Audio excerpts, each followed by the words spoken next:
Hey urban explorers and future homeowners, ever dreamed of living in a bustling, dynamic city? Well, today we're diving deep into the brutal reality of urban living costs. And trust me, some of these numbers are going to make your jaw drop, especially if you're eyeing a spot in Canada's hottest markets. We'll be fact-checking the wildest claims about housing affordability worldwide in major top-tier cities from across the world, comparing apples to extremely expensive oranges. Let's get right into it. I'm your host Tahmid, and you're watching another episode of Tahmid Talks. First up, how many years of your entire household income does it take to buy a home? This is called the median multiple, and it's where things start getting wild. Let's start right here in my home, Canada, and one of the most expensive cities, Vancouver. It's not just expensive, it's a legend of unaffordability globally. In the latest Demographia International Housing Affordability Survey 2024, Vancouver clocked in with a jaw-dropping median multiple of 12.3. That makes it the third most unaffordable English-speaking city globally, just behind Sydney and Hong Kong. You're looking at a decade of your family's earnings just for a house. Hot on its heel is Toronto, with a median multiple of around 9.3. This consistently puts it in the top 15 most unaffordable cities worldwide by the same measure. For context, anything over 5.1 is deemed impossibly unaffordable. So yeah, Toronto's deep in that territory as well. Now, let's zip over to London, UK. Often seen as the epitome of pricey, its median multiple is around 8.2 times income for the greater London area. Still eye-watering, but generally below Vancouver and Toronto levels, but you didn't see that one coming, did you? But hold on to your hats. Singapore is a whole different beast out east in its private market. The private market, its overall price-to-income ratio is so high at 14.6 times annual household income. Sounds outrageous, right? But here's the crucial context. A whopping 8 in 10 of Singaporeans, 80% or so, live in heavily subsidized public housing called HDB flats, which makes homeownership genuinely affordable for most locals, largely sidestepping these sky-high private market numbers. And then there's Seoul, South Korea, out east, where many people live in the Asia-Pacific region. This one's tricky because of their unique Jeonse system, where a massive deposit replaces monthly rent. While direct price-to-income ratios can vary, studies like the Korea Institute of Public Finance show a significant burden. Experts estimate it can take well over 10 to 15 years of saving a full salary, like who does that, 100% of your salary to afford a typical apartment in Seoul without leveraging Jeonse. It's intense. Let's take a breath and zoom in to another populous city and a top-tier city at that, Bengaluru, India. Compared to its global peer, Bengaluru is remarkably more affordable. While specific price-to-income multiples aren't always directly comparable due to different market dynamics,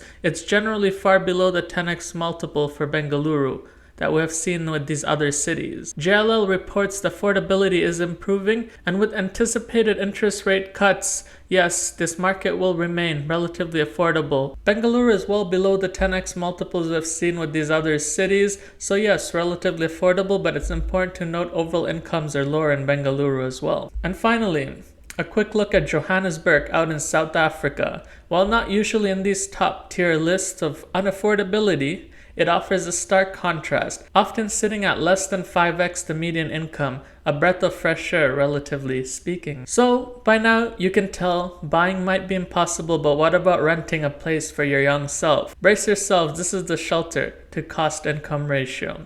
For Toronto households, particularly those without government subsidies, the average renter in Canada's largest city spends around 30 to 35% of their incomes on shelter, according to CMH's latest data, 2024-2025 from the 2021 census. But for many, especially those in private market and lower income, even middle income brackets these days, it can easily climb to well over 50% of household income, classified as severe housing unaffordability. Vancouver is often worse. Many Vancouverites spend over 40 to 50% of their income on rent, with significant portions of the population in severe housing stress, meaning they are spending over half of their income. It's a constant struggle out in Vancouver. Then, here's the chance for Singapore and Seoul to shine again. Thanks to their robust public housing programs and unique systems like Jeonse, their average shelter cost to income ratio are generally lower for residents, often in the 15 to 30% range,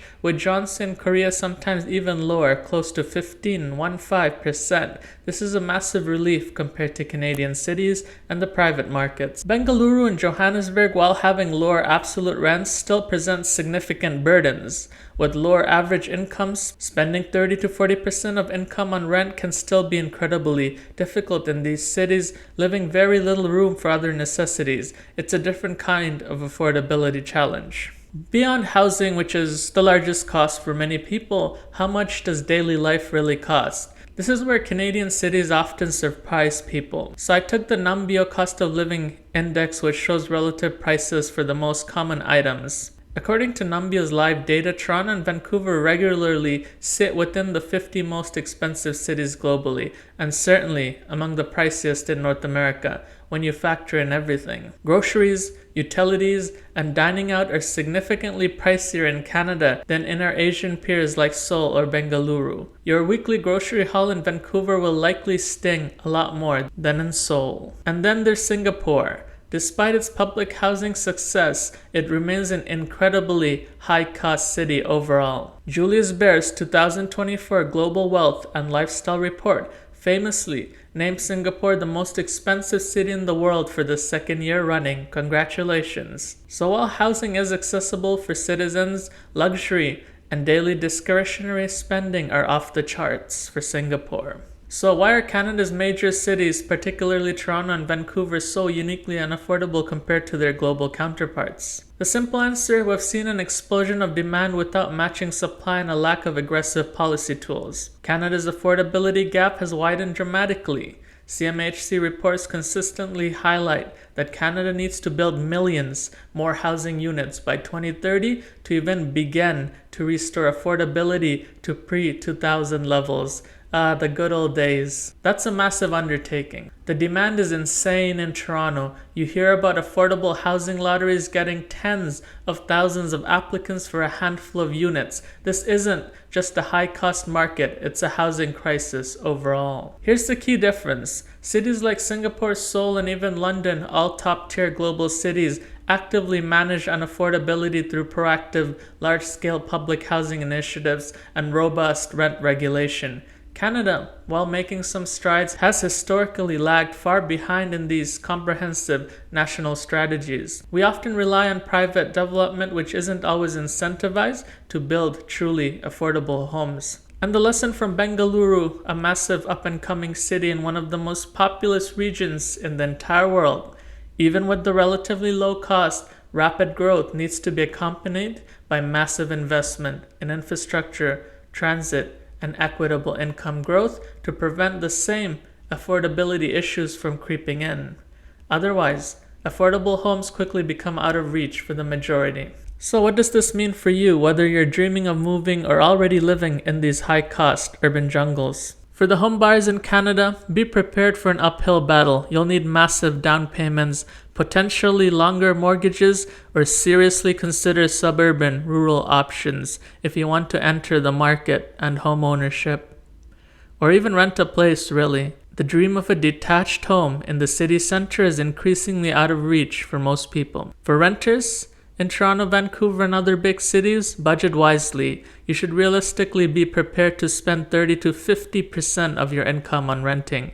This means making tough choices about other life expenses. Policy implications: we need more bold action, more public housing investment at the federal level, provincial level as well, aggressive zoning reforms to allow for more density, and massive transit infrastructure investment are crucial. Canada has a lot to do to catch up on the global stage. So, don't let anyone tell you Toronto and Vancouver is just expensive like New York or London.